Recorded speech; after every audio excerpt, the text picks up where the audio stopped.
A small provincial town in Pennsylvania, life flows peacefully and calmly. Milton Robinson, a 79-year-old widower and one of its citizens, leads the life of a simple retiree. He regularly attends town council meetings where he always raises the same issues about changing the town's slogan and installing an additional pedestrian crosswalk near his home. One summer morning after presenting his proposals, as usual, Milton heads home. He spends his day with his daily chores, has dinner, and goes to bed.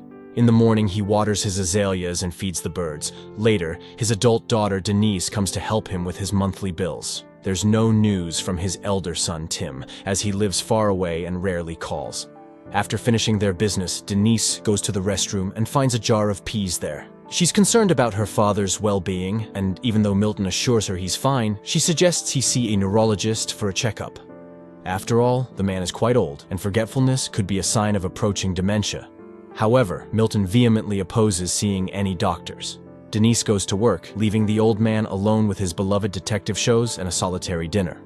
One night, he suddenly hears a commotion in his backyard, and going outside, he sees a flying saucer that has landed awkwardly.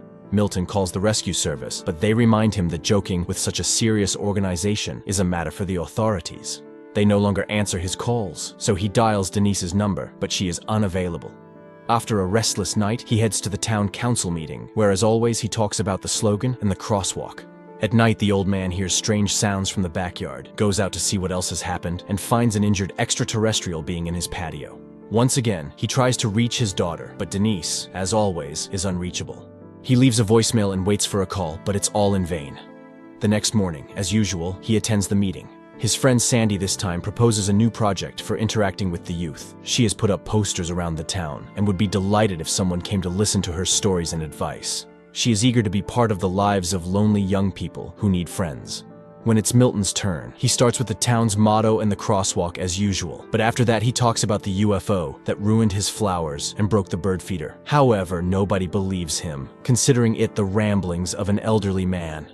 Two active retirees, Sandy and Joyce, advise Milton not to bring up this topic at the meeting anymore, or else no one will take the suggestions of the elderly townspeople seriously. Sandy suggests giving the old man a ride home and reminds him that she is always nearby and he can count on her help. Milton becomes angry, realizing that he is being taken for a lunatic.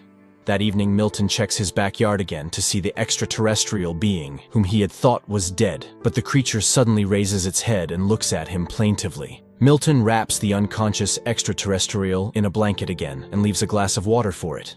In the morning, he finds the extraterrestrial wrapped in a blanket and seemingly shivering at his back door. Milton invites it inside since it's warmer in the house. He doesn't know what to do because he has never experienced anything like this before. The old man notices that the visitor has drunk all the water, so he brings another glass. Then he prepares a tray with various foods he finds in his house, but the extraterrestrial chooses only an apple. So, Milton goes to the store to buy apples, explaining to the cashier that it's for an extraterrestrial. The cashier treats him like a crazy person with delusions. Upon returning home, Milton sits on the couch in the living room and hears news about the search for a crashed weather satellite, but doesn't pay it much attention because he is startled by the sudden appearance of the extraterrestrial. Seeing that it's feeling much better and can even walk, the old man shows the extraterrestrial all the amenities and settles it in his home, providing a guest room and introducing it to television. Personally, he prefers detective shows because you never know how they will end. Milton shows photos of his family to the silent but attentive extraterrestrial. Unfortunately, his wife is no longer with them. His son has moved to California, and his daughter visits him occasionally. Then the old man remembers the dance show and sits in front of the TV, inviting the extraterrestrial to join. On that day, the store clerk tells Denise about her father's strange statements about the extraterrestrial, and she goes to visit him during her lunch break. Milton meets her at the door, and as always, she insists on him seeing a doctor because she is very concerned about his mental health. Milton reluctantly agrees. Denise rushes off, and as soon as she leaves, the phone rings. It's Sandy, urgently needing a printer, and Milton invites her to come over and print the necessary documents. The woman arrives, and upon entering, sees the extraterrestrial. Milton introduces them to each other and shows the crash site. The woman is shocked, but tells Milton that they must keep this a secret for his own safety. She mentions how she has seen on TV how authorities treat poor extraterrestrials, and he shouldn't let anyone into his home except her. Sandy leaves, but Joyce has already noticed her car outside Milton's house and becomes curious about what's happening. Meanwhile, on TV, calls continue for the population to search for the crashed satellite. Time passes, and the extraterrestrial continues to stay in Milton's house, watching his favorite shows together. One morning, it brings Milton a piece of paper with a drawing of a cat on it. This touches Milton's heart, as the little one has drawn him a picture.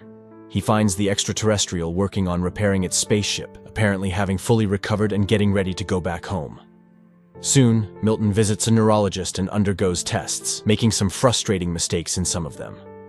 During this time, Sandy stays with the extraterrestrial and complains to it about her daughter, who moved to the West Coast and lives with her friend. She is very upset that her daughter doesn't visit and doesn't bring her only grandchild. Meanwhile, the doctor, upon learning about Milton's forgetfulness and his stories about extraterrestrials, concludes that his abilities are deteriorating rapidly and suggests considering outside assistance for him. This greatly upsets Milton, and he angrily leaves after shouting at his daughter. Sandy, setting aside the children's book she was reading to the extraterrestrial, tries to ask questions, but the old man goes to his room. Later, he finds the extraterrestrial by its spaceship and complains about his daughter, who wants to put him in a nursing home. He hasn't been in touch with his son, and it seems he was a bad father. The extraterrestrial listens very attentively to the old man, putting down its tools. After this, Milton leaves a voicemail for his son, telling him about his life and Denise's affairs, hoping that he will find it interesting. The next day, Sandy brings a t-shirt for the extraterrestrial as she thinks it's uncomfortable for it to be naked. She also suggests giving it a name, Jules. Milton gets irritated by what he considers silly suggestions but eventually agrees with his friend. Meanwhile, Joyce, upon hearing about the government's offer of a reward for information about the crashed satellite, goes to Milton's house and, looking through the window, sees the extraterrestrial. Now she is also in on Milton's secret and suggests naming the extraterrestrial Harry. Sandy suggests to Milton that he should acknowledge the fact that Joyce is joining their group, even though he's ready to kill the overly curious lady. Then she shows pictures of cats that Jules has drawn for him. Joyce speculates that Jules is trying to communicate something to the old man since all the drawings are of cats. However, Milton refuses to believe it. Meanwhile, the government receives numerous calls about various anomalies. One day, a woman complains about a man who spends hours staring at his rocket in the yard. FBI agents go to the given address but find a homemade rocket and a happy man next to it. At the same time, Joyce visits Milton to spend time with the extraterrestrial. She also gives it a t-shirt and offers it apples. During this time, Sandy receives a call from a young man who is interested in her posters. He comes to her house and the joyful woman invites him for tea. While Joyce talks to the extraterrestrial about her life in the big city, where she even performed in concerts because she sang well, Sandy engages in conversation with the guest, and Joyce suggests singing for the extraterrestrial. While she does that, the young man asks for permission to use Sandy's restroom, but when she follows him upstairs, she sees him stealing her jewelry. After she threatens to call the police, the man attacks her and tries to strangle her. However, the extraterrestrial has a vision of the events and telepathically makes the man's head explode. This raises suspicions at the FBI, who are conducting the search for the crashed spaceship. Responding to police questions, Sandy suddenly realizes who saved her from certain death and rushes to Milton's house. She hugs Jules and tearfully thanks him for saving her life. The retirees discuss the potential danger of the extraterrestrial, but conclude that it's only dangerous to bad people. Meanwhile, the FBI agents can't understand how and from what the head of the criminal could have burst, so they decide to keep an eye on Sandy. On this day, Denise meets the elderly folks at the store and again brings up the topic of the apples Milton bought. However, Milton avoids the conversation.